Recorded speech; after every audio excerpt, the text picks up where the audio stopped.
লম্বা ঘটনা।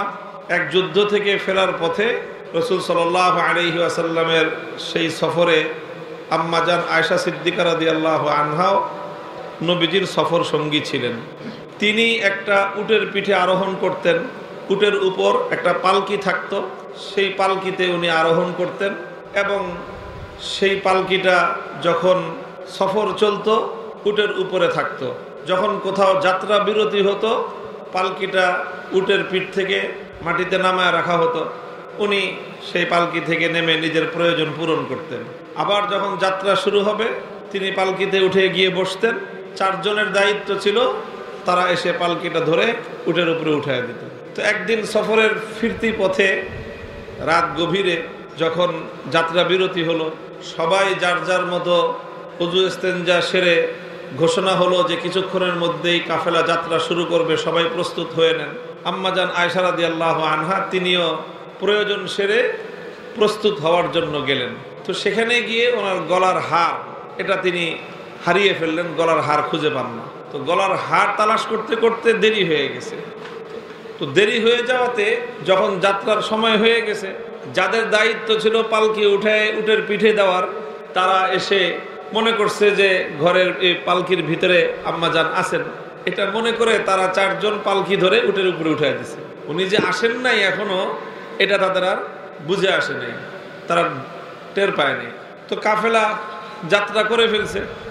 তো হযরত আয়েশা রাদিয়াল্লাহু আনহা অনেকক্ষণ পরে যখন ওই হার পেয়েছেন, হারটা পাওয়ার পরে উনি ফিরে আসছেন, এসে দেখেন যে কেউ নাই, পুরা কাফেলা চলে গেছে। তো যখন পুরা কাফেলা চলে গেছে তখন তিনি কি করবেন? আর এই মরুভূমির মাঝখানে কোথায় দৌড়াইবেন, কোথায় যাবেন? তো উনি ওখানে অপেক্ষা করতেছিলেন যে একটা কিছু তো হবে। রাসূল সাল্লাল্লাহু আলাইহি সাল্লাম যখন রাস্তার মধ্যখানে গিয়ে পালকিতে খুঁজে দেখবেন যে আয়েশা নাই, তখন তো আমার খুঁজতে আমাকে আবার আসবেন। আমি যদি দৌড়াইতে থাকি কিছুক্ষণ পর আল্লাহর নবী আমাকে খুঁজতে থাকবেন, আমি একদিকে দৌড়াইবো, তিনি আরেক দিকে খুঁজবেন, তো পেরেশানি বাড়বে। তো আমি আমার জায়গায় অপেক্ষা করি, নবীজি একটু পরে যখন আমার খোঁজ পাবেন না তখন আমাকে তিনি তালাশ করতে করতে আবার ফিরে আসবেন পেছন দিকে। তো এইভাবে তিনি ওখানে অপেক্ষা করতেছিলেন। এর মধ্যে পেছন থেকে একজন সাহাবী, যাকে আল্লাহ রাসূল সাল্লাল্লাহু আলাইহি ওয়াসাল্লাম দায়িত্ব দিয়েছিলেন যে তিনি পিছনে পিছনে আসবেন, যাতে কাফেলার কেউ কিছু ফেলে রেখে গেলে সে যেন সেটাকে তুলে আনতে পারে। তো ইনি এসে দেখলেন যে এখানে একজন মহিলা। দূর থেকে তিনি তার কাপড় চোপড় দেখেই চিনতে পারলেন যে ইনি তো আম্মাজান আয়েশা রাদিয়াল্লাহু আনহা। তো বাস তিনি বুঝতে পারলেন যে কোনো দুর্ঘটনা ঘটছে, কাফেলা কেউ নাই, উনি একা এখানে। বুঝতে পারলেন যে যে কোনো কারণে উনি কাফেলার পিছনে পড়ে গেছেন। তখন তিনি এসে ইন্না লিল্লাহি বলে ওনাকে সতর্ক করলেন আর উটটাকে বসায় দিলেন। আম্মাজান উটের উপরে আরোহণ করলেন, উনি উটটাকে টেনে টেনে নিয়ে কাফেলা পর্যন্ত পৌঁছে গেলেন। এই ঘটনাকে কেন্দ্র করে মদিনার মুনাফিকরা হযরত আয়েশা রাদিয়াল্লাহু তাআলা আনহার বিরুদ্ধে নানা ধরনের কুৎসা রটনা করতে আরম্ভ করলো, অপবাদ রটনা করতে আরম্ভ করলো এবং নবীজির পবিত্রতমা স্ত্রীর চরিত্রকে কলঙ্কিত করার চেষ্টা করলো। কেন করলো?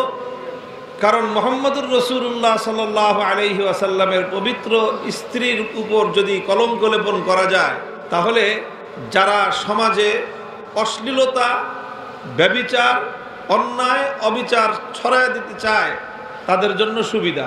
এটা বহুত পুরানো কৌশল। তো এই ঘটনা আল্লাহ পাক রব্বুল আলামিন কোরআনে পাকের মধ্যে সবিস্তারে আলোচনা করেছেন। সেই জায়গার ছোট্ট একটু আয়াতের অংশ আমি তেলাওয়াত করেছি আপনাদের সামনে। উদ্দেশ্য হলো আমাদের সমাজের বর্তমান একটা খুব গুরুত্বপূর্ণ স্পর্শকাতর একটা বিষয়ের দিকে সমাজকে, জাতিকে সতর্ক করা। আল্লাহ বলেন ইন্নাল্লাযীনা ইউহিব্বুনা আন তাশিয়াল ফাহিশাতু ফিল্লাযীনা আমানু লাহুম আযাবুন আলীমুন ফিদ দুনিয়া ওয়াল আখিরাহ। যারা এই ঘটনার সাথে যারা জড়িত, এই ঘটনার সাথে যারা জড়িত, যারা মুমিনদের জননী আয়েশা রাদিয়াল্লাহু আনহার চরিত্রের উপর কালিমা লেপন করার চেষ্টা করেছে, মিথ্যা অপবাদ দিয়েছে, তাদের আসলে উদ্দেশ্যটা কি? কেন তারা এই কাজ করলো? তারা একদিকে আল্লাহর নবী মুহাম্মদুর রাসূলুল্লাহ সাল্লাল্লাহু আলাইহি ওয়াসাল্লামকে আঘাত করতে চায়, তারা আল্লাহর নবীর পরিবারকে আঘাত করতে চায়, আর তারা নবীকে আঘাত করে, নবীর পরিবারকে আঘাত করে তারা মুসলমানদের সমাজে অশ্লীলতা, ব্যভিচার সহ অন্যায় এবং অশ্লীল কাজকর্ম, ফাহেশা কাজকর্ম মুসলমানদের সমাজের মধ্যে ছড়িয়ে দিতে চায়। এই কথাটা মনে রাখবেন। এটা একটা সূত্র, এটা একটা কৌশল। বিভিন্ন অপকৌশলের ক্ষেত্রে এটা প্রয়োগ করে। আপনারা ঢাকার মানুষ খুব ভালো করে বুঝবেন, এখনো আছে গুলিস্তান, নানা কারণে প্রসিদ্ধ। তার মধ্যে অন্যতম একটা হলো পকেটমারের কারণে গুলিস্তান প্রসিদ্ধ। আরে পকেটমার তো পকেটমার, মানে গাড়ি নিয়ে যাবেন, চলন্ত গাড়ি, আপনি গাড়ির ভিতরে বসা, হুট করে দেখবেন একজন এসে গাড়ির লুকিং গ্লাসটা টান দিয়ে ভেঙে নিয়ে দৌড় দিছে।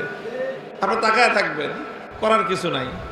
মোবাইলে কথা বলতেছেন, গাড়ির বাসের পাশের সিটে বসা, হুট করে একজন এসা থামা মেরা দিয়ে নিয়ে হাইটা চলে যেতেছে। আপনার গাড়ির ভিতর থেকে তাকায় তাকায় দেখা ছাড়া কোনো উপায় নেই। তো এখানে বিরাট সিন্ডিকেট থাকে, পকেট মারদের, ছিনতাইকারীদের বিরাট সিন্ডিকেট সব এলাকাতেই থাকে। তবে গুলিস্তান এলাকাকে কেন্দ্র করে এইসব সিন্ডিকেটদের দৌরাত্ম্য এটা সকলেই জানে, এবং এটা খুবই ভয়ঙ্কর গ্যাং এরা। তো যখন পাবলিকের হাতে কোনো অনেক সময় পকেটমারি করতে গিয়ে অনেক পকেটমার ধরা পড়ে, ধরা পড়ার পরে তখন পাবলিক তো এর গণপিটুনি শুরু করে, কিলাকিলি শুরু করে। যাদের এক মাস আগে পকেটমারি হয়েছে, ওর ক্ষোভ রয়ে গেছে, রাগ আছে, পকেটমার ধরতে পারে নাই। আজকে যখন পকেটমার ধরা পড়ছে, ও আরেক বাসের থেকে নাইমা আইসা এই পকেটমারে কিলাইতে চায়। কথা ঠিক কিনা? তখন দেখা যায় যে এই পকেটমারের চারপাশে আরো কিছু লোক এসে জড়ো হয়। ওরা এসে এই পকেটমারে ঘুষাইতে থাকে, কিলাইতে থাকে, আর পকেটমারে একদিকে ধাক্কাইতে থাকে। ধাক্কাইতে পাবলিকের কাছ থেকে সরায় ওরা কিলাইতে ওরা নিয়ে দৌড়ে ওরা পলা যায় গিয়া। পাবলিক অনেকক্ষণ পরে বুঝে যে আসলে চারপাশ দিয়ে যেগুলি ওরা কিলাইতেছিল এ সব হলো পকেটমারের দল। এরা ওরা কিলাইছে কে? ওরা কিলাইছে মারণের লেগে না, ওরা কিলাইছে পাবলিকের হাত থেকে বাঁচায় ওরে নিয়ে এখান থেকে পালানোর জন্য। ওরে আসলে ঘুষি মারে না, ভাব দেখায় ঘুষি মারতেছে, জোরে আওয়াজ করে কিন্তু শরীরের মধ্যে মারে আসতে। এইভাবে সমস্ত মানুষের চোখের মধ্যে ধুলা দিয়ে পকেটমারের সিন্ডিকেট, পকেটমারের চক্র তাদের সাথীদেরকে জনগণের রোষানল থেকে বাঁচায় এরা সব একসাথে পগার পার হয়ে যায়, পালায় চলে যায়। তো এই যে পকেটমাররা, তারাও কিন্তু কিছুক্ষণের জন্য দেখা যায় যে পকেটমারদেরকে কিলাইতেছে। আসলে কি সে পকেটমারকে কিলায় মারার জন্য না বাঁচানোর জন্য? বাঁচানোর জন্য। এইরকম এটা একটা কৌশল যে অপরাধীরা কিছুক্ষণের জন্য তারা অপরাধী চক্র আরেক অপরাধীদের বিরুদ্ধে কিছুটা অ্যাকশন নেয়। অনেক সময় উদ্দেশ্য থাকে অপরাধীকে শাস্তি দেওয়া নয়, বরং অপরাধীকে জনগণের মায়ের থেকে, পিটানি থেকে, গণপিটুনি থেকে রক্ষা করার জন্য। এই যে আপনার মদিনার মুনাফিকরা হযরত আয়েশা রাদিয়াল্লাহু তাআলা আনহার বিরুদ্ধে তার চরিত্রের উপর কালিমা লেপন করলো, কেন করছে? উদ্দেশ্য হলো সমাজকে, সমাজের চোখে ধুলি দিয়ে সমাজের মধ্যে ব্যভিচার, অশ্লীলতাকে সহনীয় করে তোলার জন্য, যেন এরা মানুষের কাছে এই কথা বলতে পারে, আরে নবীর পরিবারের ব্যাপারে এই তো কথা আছে, কাজেই অশ্লীল কাজ, অন্যায় কাজ, বেহায়াপনা, ফাহেসা কাজ, ব্যভিচারের কাজ এটা তেমন কোনো গুরুতর অপরাধ না। মানুষের ভিতর থেকে এই অপরাধ প্রবণতা, এই অপরাধের সম্পর্কে মানুষের ঘৃণা এবং ক্ষোভ কমায় দেওয়ার জন্য তারা চক্রান্তমূলকভাবে, সুকৌশলে, পরিকল্পনা মাফিক আল্লাহর নবীর স্ত্রী হযরত আয়েশা রাদিয়াল্লাহু তাআলা আনহার বিরুদ্ধে এই অপবাদ রটনা করেছিল। মুহতারাম হাজিরিন, কথা খুব লম্বা বলবো না, ছোট্ট একটা কথা। বর্তমানে আমরা বাংলাদেশে এমন একটা সময় অতিক্রম করতেছি, একটা স্থিতিশীল, স্বস্তিজনক একটা অবস্থা এখন আমরা বিরাজমান। 15-16 বছর বিশেষ করে ধর্মপ্রাণ মানুষদের উপর দিয়ে যেই টর্নেডো, সাইক্লোন, ঝড়, তুফান, জুলুম, অত্যাচারের স্টিম রোলার পরিচালিত হয়েছে, সেটা আমরা জানি কতটা ভয়াবহ ছিল এই জুলুমের ইতিহাসের বর্বরতম জুলুম, অত্যাচারের সম্মুখীন হয়েছে এদেশের ধর্মপ্রাণ মানুষগণ। বেশিরভাগ তাদের ধর্মীয় অধিকার থেকে তারা বঞ্চিত হয়েছিল। এরপরে সমস্ত দেশবাসীর সম্মিলিত প্রতিরোধের মুখে সেই অত্যাচারী জালিম শক্তির হাত থেকে আল্লাহ পাক এদেশের মানুষকে নিস্তার দিয়েছেন, পরিত্রাণ দান করেছেন। এবং সেই জালিমরা সমাজে নানা ধরনের অন্যায়, অবিচার, অশ্লীলতা এই সমাজে প্রতিষ্ঠিত করার জন্য নানা রকম আয়োজন করেছিল। সেই আয়োজনের মধ্যে সেই মদিনার মুনাফিক সর্দার আব্দুল্লাহ ইবনে উবাই ইবনে সলুলের ভূমিকায় অবতীর্ণ হয়েছিল তাদের নেত্রী। অত্যন্ত ভয়ঙ্কর এক ষড়যন্ত্রের নায়িকা ছিল এই নেত্রী। সমাজে অশ্লীলতা কিভাবে বিস্তার করিয়ে দেওয়া যায়, সমাজে অপরাধকে কিভাবে সহনীয় করে তোলা যায়, এটা ছিল তাদের এক সুদূর প্রসারী ভয়ঙ্কর এক পরিকল্পনা। তাদের হাত থেকে আল্লাহ পাক রব্বুল আলামিন এই দেশকে, এই জাতিকে পরিত্রাণ দিয়েছেন। এই জন্য এই জাতির আল্লাহর দরবারে শুকরিয়া আদায় করা উচিত। এখন যদি আবার নতুন করে সেই ধরনের ষড়যন্ত্র এবং চক্রান্ত এই দেশের মধ্যে, এই জাতির মধ্যে অশ্লীলতা, অন্যায়, অবিচার, ব্যভিচার এগুলোকে হালকা করে দেওয়ার জন্য যদি কোনো আয়োজন নতুন করে কেউ শুরু করে, অথচ তারা ফ্যাসিবাদ বিরোধী বলে নিজেদেরকে পরিচয় দেয়, খুব লক্ষ্য করে বুঝবেন, ফ্যাসিবাদ বিরোধী নিজেদের গায়ের মধ্যে পরিচয় লেবেল লাগিয়ে যারা এই সমাজে অন্যায়, অবিচার, ব্যভিচার, জুলুম, অশ্লীলতাকে সমাজের মধ্যে বিস্তার ঘটাবার চেষ্টা করবে, তারা আসলে মূলত ফ্যাসিবাদ বিরোধী নয়, তারা হলো পকেটমারের সিন্ডিকেট। বর্তমান যে সরকার আছে, অন্তর্বর্তীকালীন সরকার, তাদের অনেক উদ্যোগ ভালো। সেই ভালো উদ্যোগগুলোর আমরা প্রশংসা করি, সহযোগিতা করেছি, করতেছি, সামনেও করব ইনশাআল্লাহ। তবে একটা জিনিস আমাদেরকে ভুলে গেলে চলবে না, যে অনেক সময় ভালো কিছু কাজের আড়ালে, মোড়কে অনেক ভয়ঙ্কর, উপর দিয়ে খুব সুন্দর প্যাকেজিং করে, প্যাকেজিং এর মাধ্যমে ভিতরে ভয়ঙ্কর বিষাক্ত জিনিস সমাজকে গেলানোর চেষ্টা করা হয়। এই সরকার বেশ কয়েকটা কমিশন গঠন করেছে সংস্কারের জন্য। এর মধ্যে আপনার শিক্ষা ব্যবস্থা সংস্কার একটা গুরুত্বপূর্ণ তাদের উদ্যোগ। আমরা শিক্ষা ব্যবস্থার সংস্কারকে স্বাগত জানাই, কিন্তু অত্যন্ত দুঃখ এবং পরিতাপের বিষয় হলো এই শিক্ষা ব্যবস্থা সংস্কারের জন্য যাদেরকে দায়িত্ব দেওয়া হয়েছে, এদের 10 জনের যেই কমিটি করেছে, 10 জনের মধ্যে অধিকাংশই হলো নাস্তিক এবং মুরতাদদের দোসর। এবং এরাই অতীতের ওই অত্যাচারী ফ্যাসিবাদকে দিয়ে আমাদের জাতির উপর, জাতির চিন্তা চেতনা, তাহজিব তামাদ্দুন, হাজার বছরের কৃষ্টি কালচারের বিরুদ্ধে গিয়ে হিন্দুয়ানি শিক্ষা ব্যবস্থা সমাজের মধ্যে, জাতীয় শিক্ষা ব্যবস্থা অন্তর্ভুক্ত করার পায়তারা চালিয়েছিল। এখন আবার তাদেরই ক্রীড়নক কিছু মানুষ আবার সেই একই খেলা শুরু করেছে জাতির সাথে, যে আবার সেই একই ধরনের শিক্ষা ব্যবস্থা, ইসলাম বিরোধী শিক্ষা ব্যবস্থা সমাজের উপর চাপিয়ে দেওয়ার পায়তারা চালাচ্ছে। আমরা সকল যারা ইসলামকে ভালোবাসি, সভ্যতাকে ভালোবাসি, মানবতাকে আমরা যারা ভালোবাসি, মানবতার পক্ষে যারা আমরা কাজ করি, এবং এই দেশের শত শত বছরের, হাজার বছরের আমাদের জাতীয় ঐতিহ্য আছে, কালচার আছে, কৃষ্টি আছে, সেটাকে যারা আমরা সংরক্ষণ করতে চাই, আমরা সকলে সম্মিলিতভাবে এই দাবি তুলেছি, এই আহ্বান জানাচ্ছি যে শুধুমাত্র নাস্তিকদেরকে দিয়ে, ইসলাম বিদ্বেষীদেরকে দিয়ে নতুন করে শিক্ষা সংস্কার করে আবার ভয়াবহ ইসলাম বিরোধী এজেন্ডাগুলো আমাদের শিক্ষা ব্যবস্থা বাস্তবায়ন করবার পায়তারা যদি হয়, এদেশে যে আগুন জ্বলবে, সে আগুন নেভাবার ক্ষমতা সরকারের থাকবে না।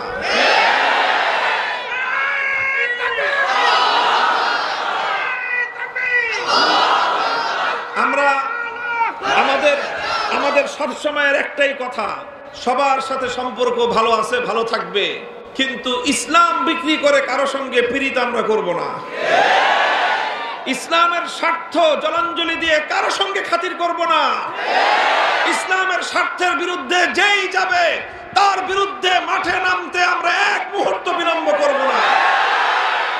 এই কিছুক্ষণের মধ্যেই এই কথা প্রযুক্তির সাহায্যে হাজারো লাখো মানুষের কাছে চলে যাবে।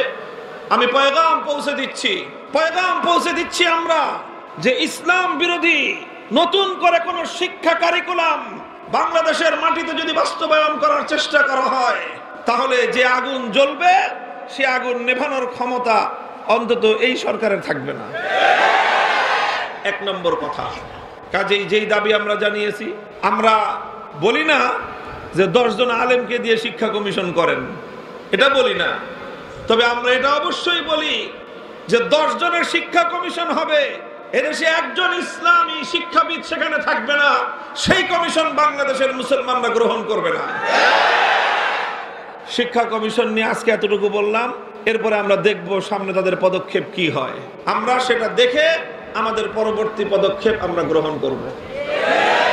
2 নম্বর কথা, বাংলাদেশে সামাজিকভাবে কয়েকটা অন্যায় এবং অপরাধকে বৈধতা দেওয়ার চেষ্টা চলতেছে। তার মধ্যে অন্যতম একটা হলো ট্রান্সজেন্ডার ইস্যু নামে সমকামিতাকে সমাজে শুধু বৈধতা নয়, বরং এই দেশে পশ্চিমা কালচার থেকে সমকামিতাকে প্রমোট করার, আমদানি করার একটা পায়তারা চলতেছে। সমকামিতা এবং নারী পুরুষের বিবাহ বহির্ভূত অবাধ যৌনাচারকে সমাজের মধ্যে বৈধতা দেওয়ার একটা পায়তারা চালানো হচ্ছে, এবং বিবাহ বহির্ভূত অন্যায় সম্পর্ক, অবৈধ সম্পর্ককে হালকা করার জন্য ইসলামী শরীয়ত সম্মত বৈধ সম্পর্কের মধ্যে নানা ধরনের বিধিনিষেধ আরোপ করার পায়তারা চালানো হচ্ছে। কিছুটা আগে থেকেই ছিল, বিগত স্বৈরাচারী সরকারের আমল থেকে। এখন নতুন করে তারা এসে আবার আরেকটু মাত্রা বাড়ানোর পায়তারা চালাচ্ছে। ইসলাম বলেছে একটা মেয়ে মানুষ, ছেলে মানুষ, বিবাহের নির্ধারিত কোনো বয়স নাই, যে কোনো বয়সেই ছেলে মেয়েদের বিবাহ বৈধ। ইসলাম বিবাহ বৈধ হওয়ার জন্য কোনো বয়সকে ম্যান্ডেটরি করে নাই। ইভেন একেবারে ছোট্ট ছেলে মেয়েদেরও বিবাহ দেওয়া যায়, তাদের অভিভাবকরা চাইলে বিবাহ বন্ধন তারা করে দিতে পারবে। ইসলামী শরীয়তে এই বিবাহ বৈধ থাকে, এই বিবাহ বৈধ থাকে। কিন্তু আমাদের দেশের বর্তমান প্রচলিত আইন অনুযায়ী, এই আইন আরো আগে থেকেই চলতেছে, ইনারা আরো নতুন করে এটার উপরে সরকারিভাবে আইনের মাত্রা আরো বাড়ানোর চেষ্টা চালাচ্ছে। এই আইন অনুযায়ী 18 বছরের আগে কোনো মেয়েকে যদি বিবাহ দেয়, এটাকে তারা নাম রাখছে বাল্য বিবাহ। বাল্য বিবাহটাকে তারা অবৈধ করেছে, এবং এই বাল্য বিবাহের মাধ্যমে ইসলামী শরীয়ত সম্মত যেটাকে স্বামী স্ত্রীর বৈধ সম্পর্ক সাব্যস্ত করেছে, তাদের বানানো আইন সেই স্বামী স্ত্রীর বৈধ মিলনকে তারা ধর্ষণ বলে আখ্যায়িত করে। একটা আরেকটার নাম দিয়েছে তারা বৈবাহিক ধর্ষণ। কি নাম দিয়েছে? বৈবাহিক ধর্ষণ। মানে বিবাহ বন্ধনে আবদ্ধ হয়েছে, স্বামী স্ত্রীর দাম্পত্য সম্পর্ক হয়েছে, এখন কোন সময় স্বামী স্ত্রীর মধ্যে কোনো কারণে যদি কলহ হয়, এখন স্ত্রী যদি বলে যে আমার মতের বিরুদ্ধে বা আমার মতের বাইরে তিনি আমার সঙ্গে শারীরিক সম্পর্ক করেছেন, তাহলে এই স্ত্রীর দ্বারা স্বামীর বিরুদ্ধে ধর্ষণের মামলা তারা নিবে। আরো ভয়ঙ্কর বিষয়, নতুন যেটা মাত্রা শুরু করেছে, জোরপূর্বক গর্ভধারণ। জোরপূর্বক গর্ভধারণ নামে নতুন আর্টিকেল সংযোগ করে এটাকে মানবতা বিরোধী অপরাধ বলে আখ্যায়িত করার একটা পায়তারা চলছে। জোরপূর্বক গর্ভধারণ মানে কি? মানে হলো যে স্বামী স্ত্রীর সম্পর্কের মাধ্যমে স্ত্রীর গর্ভে সন্তান আসতেই পারে, আসবে, স্বাভাবিক এটা। এখন কোনো কারণে পরবর্তীতে যদি স্বামী স্ত্রীর মধ্যে কোনো রকম মনোমালিন্য হয়ে যায়, অথবা কোনো স্ত্রী চাচ্ছে না এই মুহূর্তে সে সন্তান নিতে, কিন্তু স্বামীর চাপাচাপিতে পিড়াপিড়িতে তার গর্ভে সন্তান চলে আসলো, তাহলে এই নারী যদি আদালতের শরণাপন্ন হয়, এমন আইন তারা করতেছে, তাহলে এই স্বামীর বিরুদ্ধে একদিকে ধর্ষণের মামলা হবে, আর একদিকে তার বিরুদ্ধে মানবতা বিরোধী, জোর করে তুমি আরেকজনের গর্ভে সন্তান দিলা কেন, এটার বিরুদ্ধে স্বামীর বিরুদ্ধে মামলা হবে। দেখেন, এইভাবে এগুলো আমাদের হাজার বছরের ঐতিহ্য, হাজার বছরের ঐতিহ্য। আল্লাহ রসুল সাল্লাল্লাহু আলাইহি ওয়াসাল্লাম আয়েশা সিদ্দিকা রাদিয়াল্লাহু আনহাকে যখন বিয়ে করেছেন, আমাদের আম্মা জানের বয়স ছিল তখন মাত্র 6 বছর। নবীজি মা আয়েশাকে তুলিয়ে নিজের ঘরে উঠিয়ে নিয়েছেন, তখন ওনার বয়স ছিল 9 বছর, এবং তিনি আল্লাহর নবীর সঙ্গে সংসার করেছেন 9 বছর। নবী যখন ইন্তেকাল করেছেন, মা আয়েশা বিধবা হয়েছেন, তখন ওনার বয়স 18 বছর। এই প্রচলিত অভিশপ্ত আইন, এই প্রচলিত অভিশপ্ত আইন, এই আইন কত ভয়ঙ্কর। কেউ যদি 13 বছর 14 বছর 15 বছর 16 বছর 17 বছরের কোনো মেয়েকেও বিয়ে করে, তাহলে এই আইন বলে যে সে তার সঙ্গে ধর্ষণ করতেছে। দৃষ্টান্ত হিসেবে বলতে হয়, এই যে এই সমস্ত আইনের যারা মূল করে গেছে এগুলো, তাদের মরহুম নেতা বঙ্গবন্ধু শেখ মুজিবুর রহমান সাহেব, ওনার স্ত্রীর নাম ফজিলতুন্নেসা মুজিব, যখন বিয়ে করছে বয়স তখন 14 বছর। যখন তার গর্ভে তার প্রথম সন্তান মেয়ে আসছে তখন তার বয়স 18 বছর হয় নাই। এরপরে ওই মেয়ের নাম হয়েছে শেখ হাসিনা। এখন হিসাব করে দেখেন, এগুলো যদি আমি বলতে যাই কি কি শব্দ দিয়ে প্রচলিত আইন অনুযায়ী আখ্যায়িত করতে হয়, তার ওই বিবাহটা কি হয় এই আইন অনুযায়ী, আর তার স্ত্রীর সঙ্গে তার সম্পর্কের কি পরিণাম দাঁড়ায়, আর ওই সম্পর্কের দ্বারা যে সন্তান জন্ম নিয়েছে ওই সন্তানের পরিচয় কি দাঁড়ায়। আমরা এগুলোকে বলতেছি ইসলামের দৃষ্টিকোণ থেকে কোনো সমস্যা নাই, কিন্তু মুসলমানদের দেশে এই সমস্ত আইন কেন করা হয়? নতুন করে এই আইনের মধ্যে জোরপূর্বক গর্ভধারণ, বৈবাহিক ধর্ষণ ইত্যাদি এই সমস্ত জিনিসকে আর এগুলোকে আইনের মধ্যে অন্তর্ভুক্ত করে এগুলোকে মানবতা বিরোধী আইন সাব্যস্ত করে, মানবতা বিরোধী অপরাধ সাব্যস্ত করে এক সমাজের মধ্যে ভয়ঙ্কর ইসলাম বিরোধী অপতৎপরতা, সমাজ থেকে ইসলামী ধারা থেকে সরিয়ে দিয়ে যাওয়ার জন্য পশ্চিমা নগ্ন অসভ্য কালচার এই সমাজে বাস্তবায়ন করার এক দুরভিসন্ধি চলতেছে।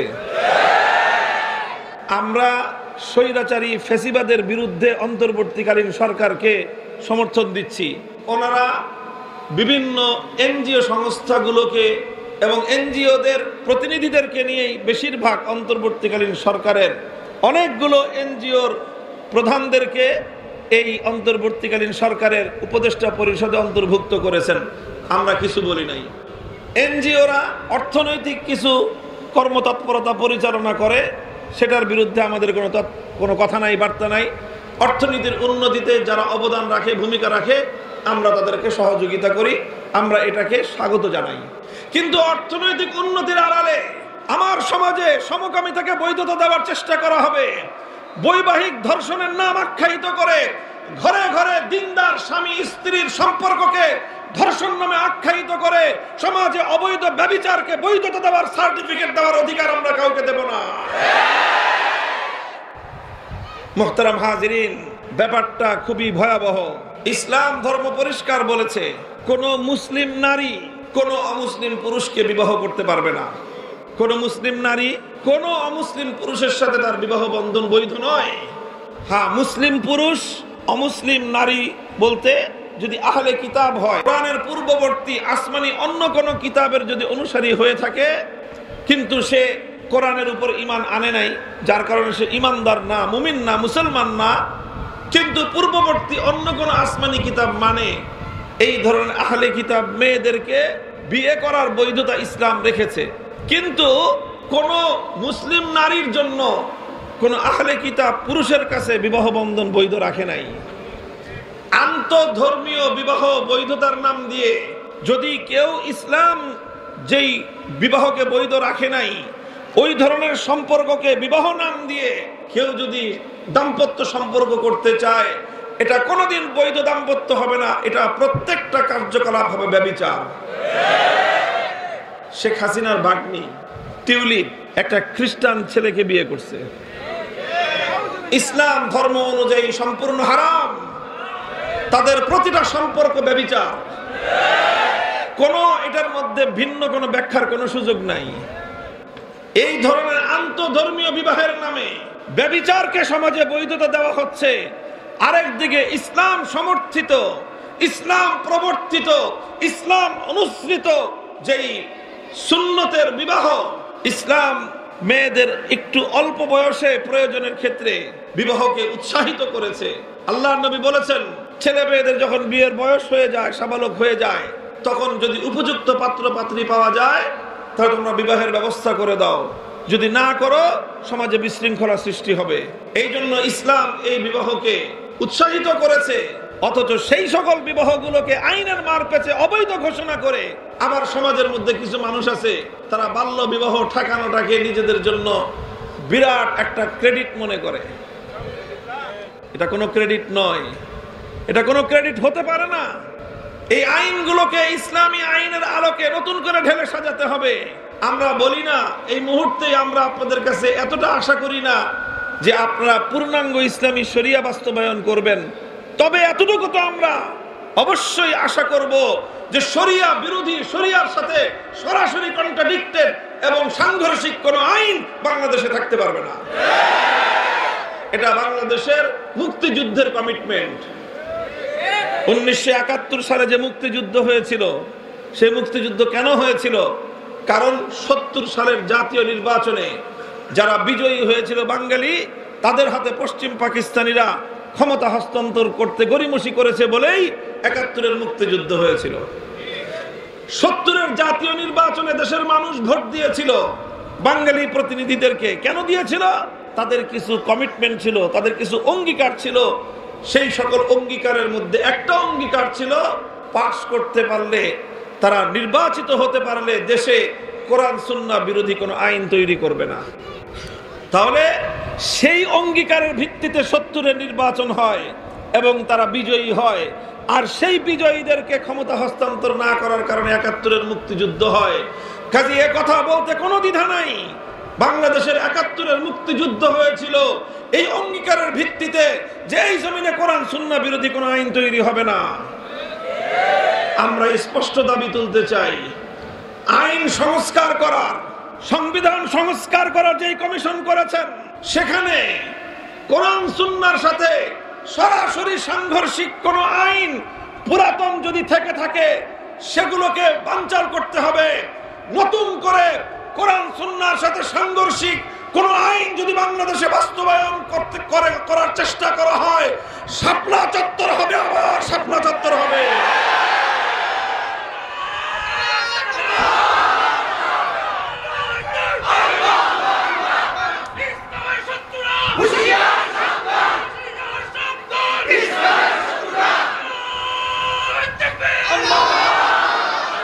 বাংলাদেশ এখন পুনর্গঠিত হচ্ছে।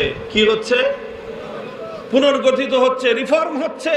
এই সময়ে যদি আমরা ঘুমায় থাকি আর আমাদের এই ঘুমের সুযোগ নিয়ে ইসলাম বিরোধী সেই ফ্যাসিবাদের দোসর যারা পকেটমার বলে কিলাইতে পকেটমারকে জনগণের হাত থেকে দূরে সরায় নিয়ে যায়, তারা নতুন অন্তর্বর্তীকালীন সরকারের মধ্যে অন্তর্ভুক্ত হয়ে আবার সেই ফ্যাসিবাদের কোরআন সুন্নাহ বিরোধী এক একটা ধারাকে বাংলাদেশের আইনের মধ্যে, সংবিধানের মধ্যে অন্তর্ভুক্ত করে এই পশ্চিমা অসভ্য বেহায়া ব্যভিচারের কালচার বাংলাদেশে যদি আমদানি করবার চেষ্টা করে, আপনারা এখন থেকে সোচ্চার থাকেন, সজাগ থাকেন।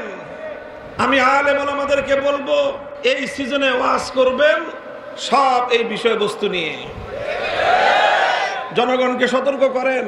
অনেক নসিহত করছি মানুষকে, নসিহত, বাপমার হক, নামাজ পড়ার ফজিলত, দান সদকা করার ফজিলত, এগুলো বলার আরো অনেক সময় পাবো ইনশাল্লাহ।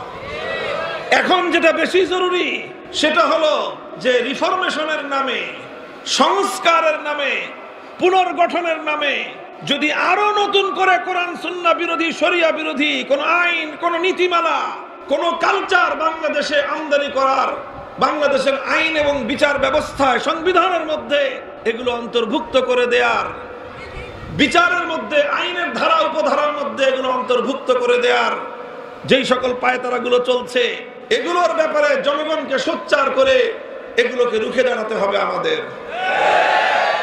একটা বছর যদি আমরা এই ব্যাপারে সোচ্চার থাকি, 100 বছরের জন্য বাংলাদেশের জাতি নিরাপদ হয়ে যাবে। আর এই 1 বছর যদি আমরা ঘুমায় থাকি, 100 বছর লক্ষ প্রাণের বিনিময়েও আমরা আর এই দেশকে, এই জাতিকে এই অভিশাপ থেকে মুক্ত করতে পারবো না। আমি 2টা বিষয়ে আপনাদের কাছে উপস্থাপন করলাম। একটা হলো শিক্ষা কমিশনের মাধ্যমে নতুন করে আবার নাস্তিক, মুরতাদ, ইসলাম বিদ্বেষী যে সমস্ত শিক্ষাবিদদের নামে কুলাঙ্গারদেরকে শিক্ষা কমিশনে অন্তর্ভুক্ত করা হয়েছে, তাদের মাধ্যমে সেই পশ্চিমা এজেন্ডা বাস্তবায়ন করে বাংলাদেশটাকে ধর্মবিদ্বেষী একটি শিক্ষা ব্যবস্থায় আমাদের প্রজন্মকে গড়ে তোলার পায়তারা, এটা বরদাস্ত করার কোনো সুযোগ নাই। আর একদিকে হলো এইভাবে সমাজের মধ্যে অন্যায়, সমকামিতা, বেহায়াপনা, অশ্লীলতা, জেনা, ব্যভিচারকে ব্যাপক করে দেওয়ার জন্য ইসলামী সমাজ ব্যবস্থার বৈবাহিক ব্যবস্থা, বৈবাহিক যে নিয়ম নীতি, বৈবাহিক যে কালচার, সেই সবগুলোর বিরুদ্ধে একটা একটা করে বিধিনিষেধ আরোপ করে সমাজটাকে প্রতি দুর্গন্ধময় একটা সমাজে পরিণত করবার চলমান এই পায়তারাকে এখনই রুখে দিতে হবে। আলেম ওলামা, আপনারা এই সকল বিষয়ে জাতিকে সতর্ক করেন, সোচ্চার করেন। কান্নাকাটি, হাসাহাসি করার অনেক সময় পাবো, কান্নার ওয়াজ, হাসির ওয়াজ অনেক সময় পাওয়া যাবে বেঁচে থাকলে, কিন্তু এখন পুনর্গঠনের সময়, সংস্কারের সময়। এখন যেন আমাদের অবহেলার সুযোগ নিয়ে, আমাদের গাফলতির সুযোগ নিয়ে এই ধরনের কোনো ভয়াবহ অপতৎপরতা আমার দেশে যেন নতুন করে কেউ চালাতে না পারে, এই ব্যাপারে আমাদেরকে ঐতিহাসিক ভূমিকা পালন করতে হবে।